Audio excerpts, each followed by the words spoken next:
Jadi sebelum kami mulakan di sini, kami ada bersama dengan kami, iaitu Ustaz Saleh Osman, Presiden Mahkamah Syariah Singapura, dan beliau kami ambil kesempatan bagi beliau untuk memberikan sedikit ucapan dan sihat. InsyaAllah kami jemput.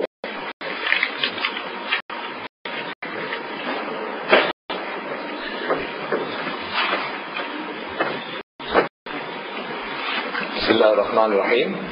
Alhamdulillah, wassalatu wassalamu ala Rasulillah wa ala alihi wa sahbihi wa man tabi'ahu wa nasarahu wa yang berbahagia tuan fungsi majlis, pensyarah ataupun penceramah pada hari ini, Profesor Ustaz Dr. Jumadi Besar, tuan-tuan dan puan-puan yang dirahmati Allah. Assalamualaikum warahmatullahi wabarakatuh. Alhamdulillah, kita bersyukur kepada Allah. Pada pagi yang berbahagia ini kita sama-sama berhimpun di sini untuk kita mendengar satu ceramah ataupun satu ketua yang akan disampaikan oleh penceramah undangan kita ini, yaitu Ustaz Jumadi Besar tentang bahaya dan bencana sihir. Saya berterima kasih kepada penganjur kerana menjemput saya untuk menjadi konon-kononnya tetamu terhormat, tapi bukan menteri. Ini konon-kononnya tetamu terhormat bagi meraihkan lagi atau bagi menceriakan lagi majlis yang dianjurkan oleh mereka pada hari ini. Sebenarnya sihir adalah salah satu perkara yang wujud dalam kehidupan harian kita. Ada kita percaya atau tidak, dia tetap wujud dan dia memang ada disebutkan dalam Al-Quranul Karim. Kalau kita tengok pada cerita zaman Musa, kita akan dapati ramai di kalangan orang-orang yang terpesihir-pesihir yang dikalahkan oleh ayat-ayat Al-Quran Al-Karim.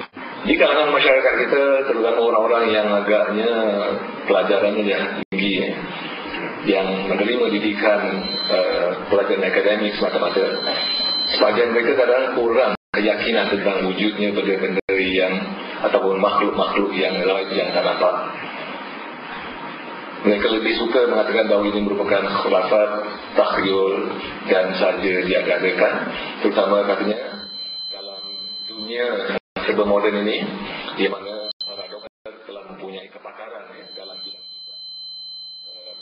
penyakit dan sebagainya. Jadi adalah amat mustahil umpamanya kalau ada gangguan sihir yang dilakukan oleh makhluk-makhluk yang tak nampak ini. Sebenarnya kalau kita orang yang beriman, kita akan tahu bahawa makhluk-makhluk yang kita tak nampak adalah sesuatu yang memang diciptakan oleh Allah Subhanahu Wa Taala. Kalau kita buka Quran, baru-baru naik Quran, kita baca Alif Lam Mim Dzalikal Kitabu La Raiba Fihi Hudal lil Muttaqin Alladzina yu'minuna bil ghaibi wa yuqimuna as-salata wa mimma razaqnahum yunfiqun. Kat situ ayat mengatakan alladzina yu'minuna bil ghaibi. Quran ini menjadi petunjuk kepada orang yang bertakwa. Orang yang bertakwa itu ialah salah satu cirinya ialah yang percaya kepada suatu atau benda-benda yang lain di samping mereka mendirikan salat. Jadi sebagaimana yang kita ketahui waktu kita kecil-kecil dulu belajar tauhid, makhluk-makhluk Allah ini bermacam-macam. Selain daripada manusia, makhluk Allah yang lain ialah malaikat. Jadi semua kita percaya malaikat, dan malaikat itu dijadikan dari cahaya. Selain daripada malaikat, ada juga makhluk yang dikatakan jin. Jin ini dijadikan oleh Allah daripada api. Dan jin ini ada dua bangsa, satu yang beragama Islam, satu yang tak beragama Islam. Macam mana pun, kehidupan mereka sama dengan kehidupan manusia. Walaupun mereka beragama Islam, kita beragama Islam, cara hidup mereka, cara berfikir mereka, cara tindak tanduk mereka adalah tak sama. Dan ini akan dikupas dengan lebih lanjut lagi oleh Ustaz Haji Jumadi Besar.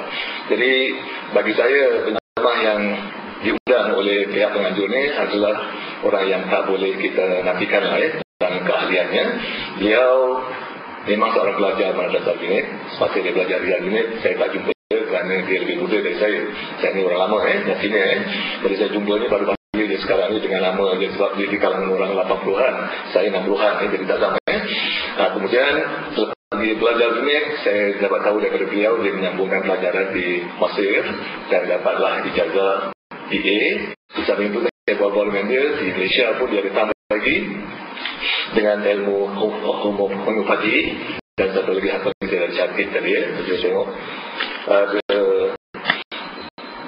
homeopati dan juga naturopati. Di samping dia juga mempunyai diploma perubatan dalam berbagai hal. Jadi keahliannya, kebolehannya saya rasa tak dapat kita nafikan. Kalau dia menerangkan sesuatu yang lain, sesuatu yang agak susah ditengok oleh orang akal, tapi itu adalah satu kenyataan. Dan oleh kerana itu satu kenyataan, kita tidak boleh tolak. Terutama kenyataan itu berdasarkan kepada ayat Al-Quran dan berdasarkan kepada hadis Nabi yang merupakan sumber asal bagi hukum-hukum Islam. Jadi kita bisa bimbanglah tentang keahlian dia.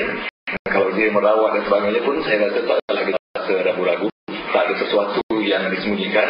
Segala-galanya senyata dan zahir dalam menggunakan ayat Quran.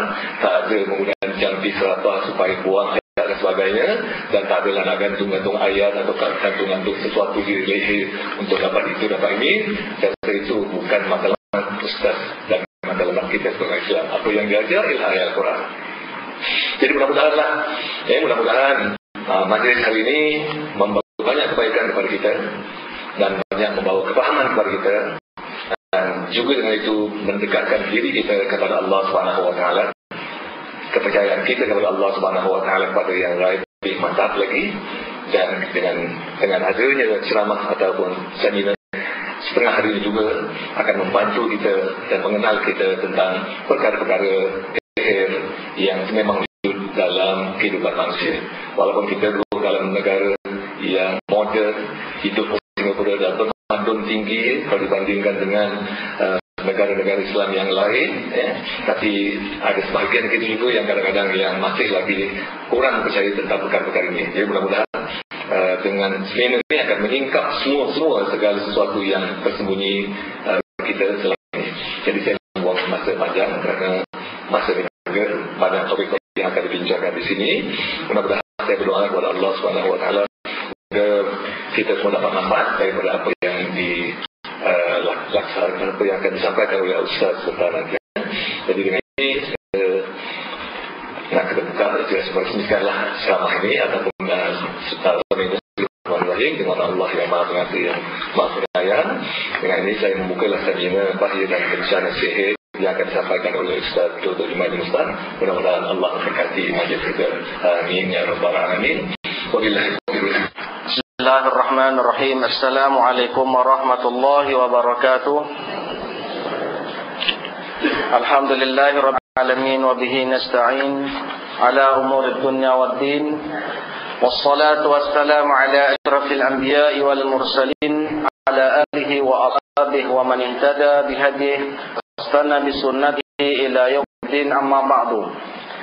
Yang berbahagia tuan pengurusi majlis, yang berbahagia jemputan kita Ustaz Salim Jasman selaku Tuan Hakim yang tak asing lagi di kalangan kita di Singapura dan di Malaysia juga. Jadi kita bersyukur kepada Allah SWT, majlis kita pada hari ini lebih ceria daripada majlis-majlis yang lalu sebab kita ada tetamu istimewa. Dan saya berterima kasih kepada beliau kerana sudah memberikan sepatah dua kata sebagai perangsang dan semangat kepada kita, khususnya saya yang lebih muda, walaupun dah tua tapi lebih muda. Jadi apa yang dikatakan benarlah tadi. Saya dari Madrasah Irsyad kemudian Al-Junaid dan mengaji perubatan homeopati, mendapat 2 diploma, kemudian 1 degree, kemudian dapat 1 diploma dalam bidang herba dan juga dalam bidang naturopati. Saya buat kajian dan mendapat gelaran profesor lah, tapi itu tak apalah, cantik-cantik aja.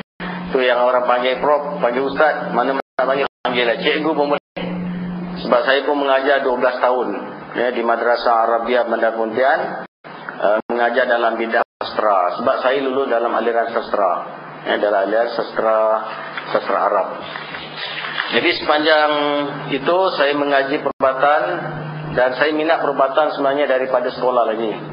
Cuma tak ada kesempatan masuk bidang tu. Jadi saya mengkaji, membeli beratus-ratus buku. Saya menghabiskan duit saya semua dengan kajian. Cuma satu je ruginya, saya dulu tak buat karangan. Saya buat karangan mungkin dah banyak lah.